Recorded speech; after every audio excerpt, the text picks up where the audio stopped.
congratulations on such a beautiful film. It's got a lot to say. Brett, you're the executive producer and star. I mean, how did the project fall into your lap? Well, Eric Watson and Eric Hover asked the casting director, said, you should look at Brett Cullen because I look like his dad. So we met for drinks, and they told me about the film and what they wanted to do. And they weren't aware of the fact that my mother had dementia. I was her caregiver at the time. I took care of her for 14 years.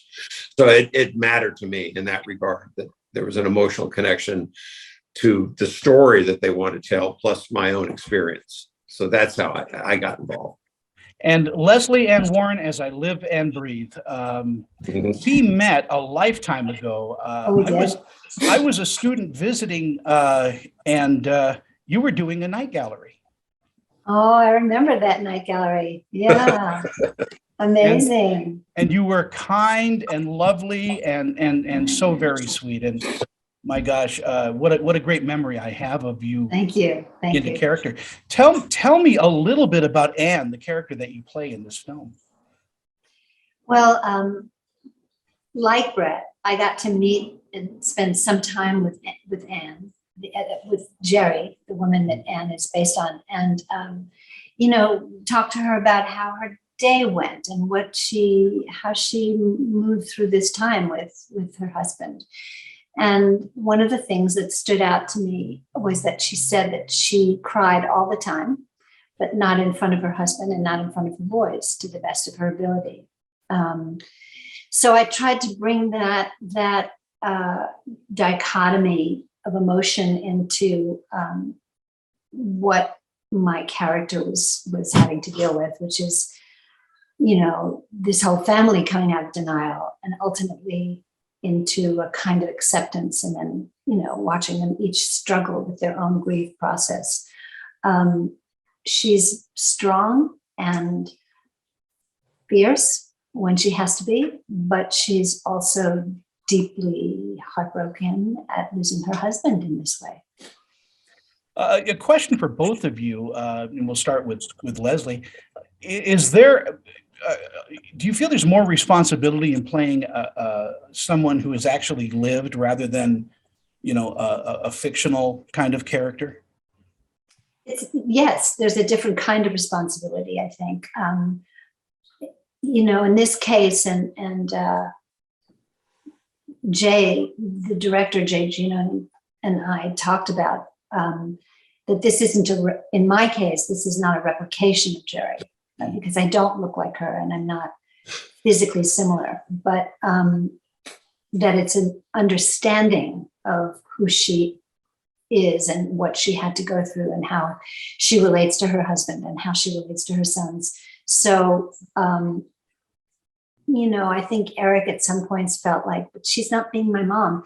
And I wasn't being his mom. I was being a character that I created based on his mother's reactions and actions in terms of the family dynamic.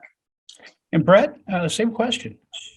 Well, I was very fortunate to, one, have a knowledge of this disease. And I also had a year and a half, because our financing fell out a couple of times. And I had been to Omaha. I filmed Ed. I filmed him at barbecues. I filmed him dancing. And so I really got to study him. And then the other blessing was that we shot in Omaha, and I would go every morning before call time and knock on the door, and Jerry would let me in, and I'd spend 5 minutes or whatever, as much as I could, with Ed, just to connect to him, just to sort of see him and see his physicality and the way he just moved, and his facial expressions. And, I find myself doing it sometimes, and I'm like, oh my God, I'm doing it, but yeah, the idea of playing someone who is living, who is now since passed, is it's an honor. And it's also something that you try very hard to be respectful of who they were as a person. So I don't know if it's more difficult than creating, I created a character, but I was trying to honor my mother and Ed Hover by doing this film. Yeah, and I think you did a great job in doing that. I think also, thank you. Leslie, I think a film like this needs to be seen because number one, it shows what people are going through, with this, but it's also saying you're not alone in going through this. There's a community out there. That's exactly how I feel. I know that when you're going through something and you share it with somebody else who might have the same experience or similar, it's such a relief to know you're not alone. And I think this movie allows people in a bird's eye view, in a way, to one family's trajectory, but it is so universal. And I think people will walk away being moved, but also feeling I am not alone in dealing with this. And this is, there's a lot of grace in that. Yeah, there really is. Mhm. Brett, every set that you've been on has got to be an education. I mean, back from, the Young Riders to Falcon Crest and everything else. Was this an educational set as well? The exploration of this family is an exceptional thing to do, an exceptional thing to be a part of. So, for me, what was quite interesting was that Ed's family, his brother or his sister or Jerry's family would come and visit the set. And then they'd vanish. And I'd say to Eric Hover, who played my son, I'd say, where did your family go?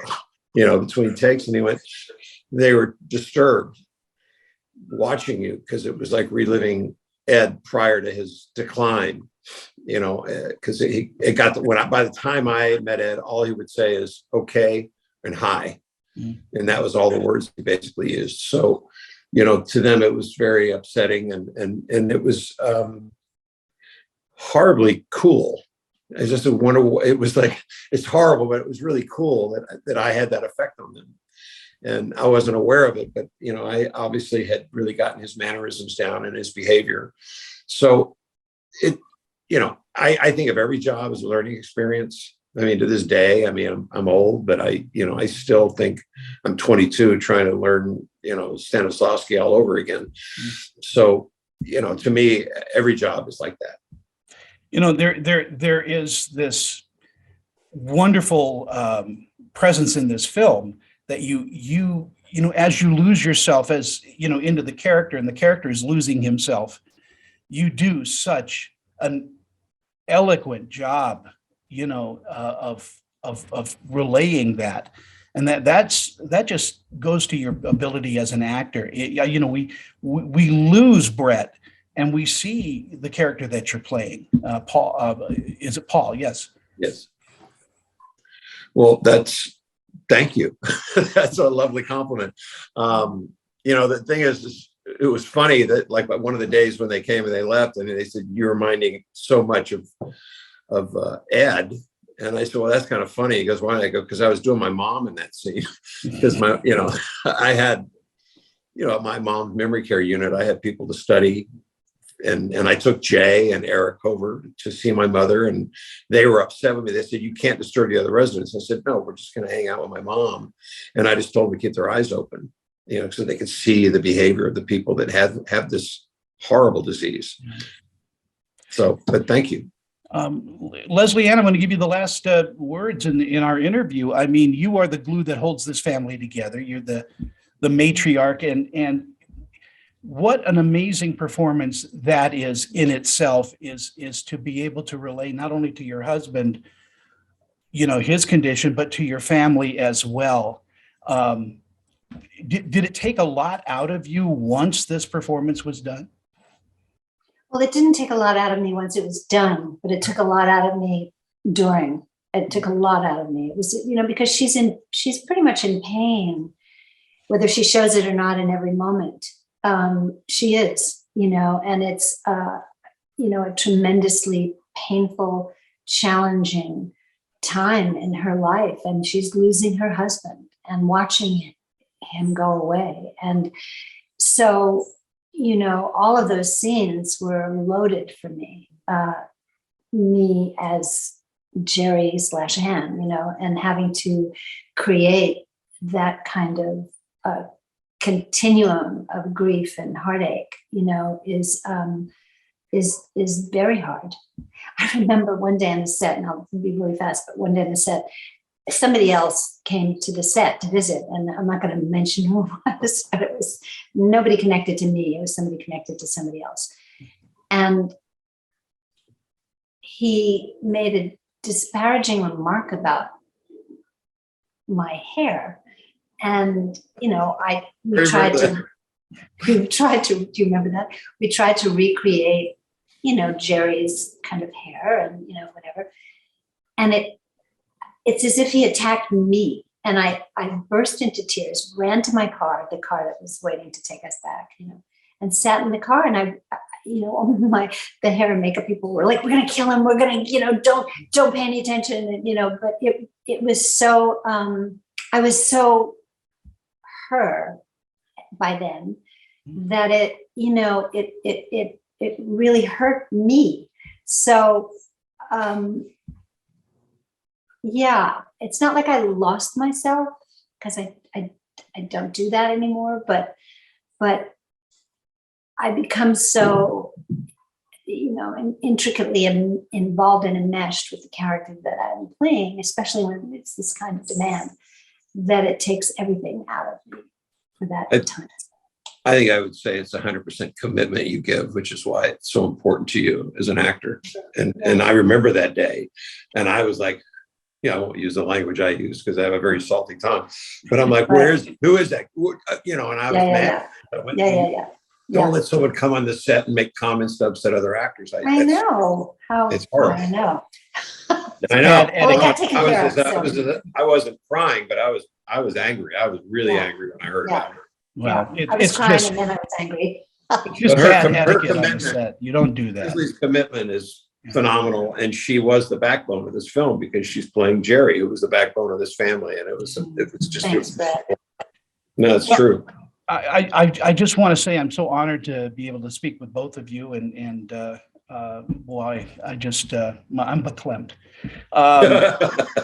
Leslie Ann Warren, I love you in Life Stinks too. You pull off your dancing in that. I know, that was such a great moment. Oh my God, I did this movie, Brett, with Mel Brooks, and he decided midway through the film that he wanted to do a Fred Astaire, Ginger Rogers number. It was insane. It was so fantastic. I a dream ballet is what it was. A dream ballet, yeah. And so thank you guys, and congratulations again on It Snows All the Time. What a brilliant, beautiful, and touching film.